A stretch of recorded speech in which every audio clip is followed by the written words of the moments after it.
On a quiet night in Moonlight Forest, Lucas was reading outside the great oak library.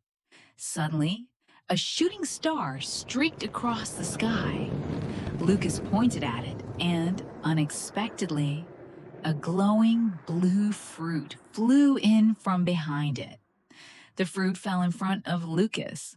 He stared in astonishment at the blue fruit, and then, floating above it, he saw the words, "Bring the light back to its highest point." Suddenly, the light in the Moonlight Forest vanished. Many things stopped shining, leaving only a faint glow. Fortunately, magical golden lights reappeared, guiding Lucas towards the grasslands at the forest's edge. As Lucas walked, a huge, blurry figure suddenly appeared ahead. Mustering his courage, he stepped forward and discovered it was a sad little elephant. Lucas asked the little elephant what was wrong. The little elephant, Alan, said that the once shining stars had dimmed and the light on the grassland had disappeared. He watched as the star fruit in his hand, which had been emitting a faint glow, slowly dimmed. At that moment, Lucas picked up the star fruit and said to Alan, "Let's find the light together." Alan moved, smiled, and decided to find the light with Lucas and take it to the highest point. Not long after they started walking, a long dark shadow suddenly appeared in front of them. The shadow grew closer and closer, and Lucas and Alan turned around to look. At that moment, a long neck popped out. It was Kiki the giraffe. Kiki asked, "Many lights have disappeared. Are you also looking for the disappeared light?" Lucas said, "We need to find the disappeared light and send it to the highest point." Kiki told them he knew the highest spot around and figured they'd be able to see where the fading light had hidden. So, the three of them set off toward the summit. They journeyed across vast grasslands, wandered through a sea of beautiful blooming flowers, and passed by a mysterious ruin, the floating Stonehenge. At last, they arrived at the edge of the highest cliff. "Look over there," Lucas said. "That giant tree in the distance is flickering with a golden light." Kiki agreed, adding that the shooting star they saw disappear earlier had vanished in that exact direction.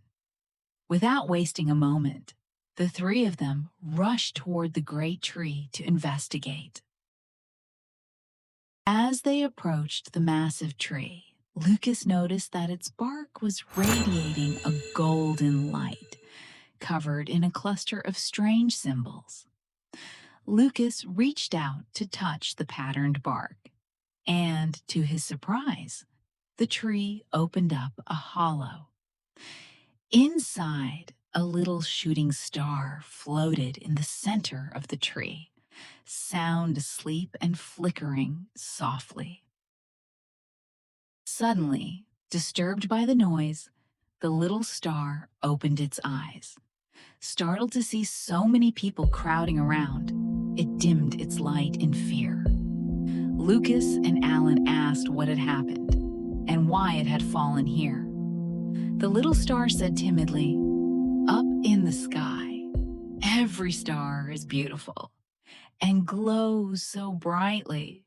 I felt like I wasn't pretty, and my light wasn't as dazzling as the others. It made me so sad that I didn't dare to stay in the sky anymore. So I ran down here to hide inside the tree." "So, that's what happened," Kiki said. "But look, because you're missing from the sky, our Moonlight Moonlight Prairie and the forest have grown so much dimmer. All the animals thought the stars were going to vanish completely. Don't compare your outer appearance with others. The light you work so hard to shine gives everyone a bright homeland. And that is exactly what makes you dazzling. You need to have confidence in yourself. Hearing Kiki's words, the little star felt a sudden burst of confidence. It realized just how important its light truly was. Now, it wanted nothing more than to return to the sky and keep shining its dazzling light for everyone.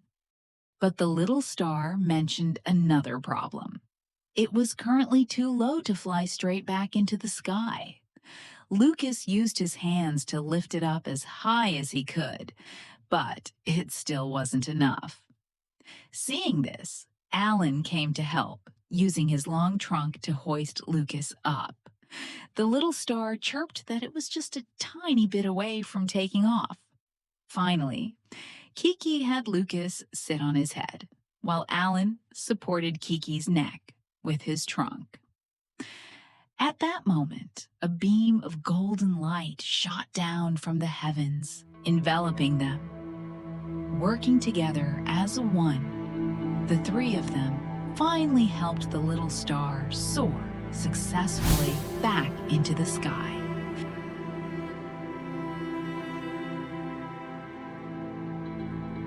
As the tiny star ascended into the heavens, a majestic, magical maelstrom enveloped the sky. Darkened areas slowly recovered until a golden radiance bathed the whole earth. The little star thus transformed into the most dazzling star in the firmament. Creatures from the forest and meadow, witnessing this spectacle, all emerged to gaze upon this exquisite, beautiful moment in the sky. Perhaps tonight, somewhere above, a star is shining just for you. May you always believe in yourself and discover the light that has been inside you all along. Now it's time to close your eyes and rest. May the gentle moonlight watch over your dreams, and may every star guide you to a peaceful night. Good night, dear friend. We'll see you again in Moonlight Forest.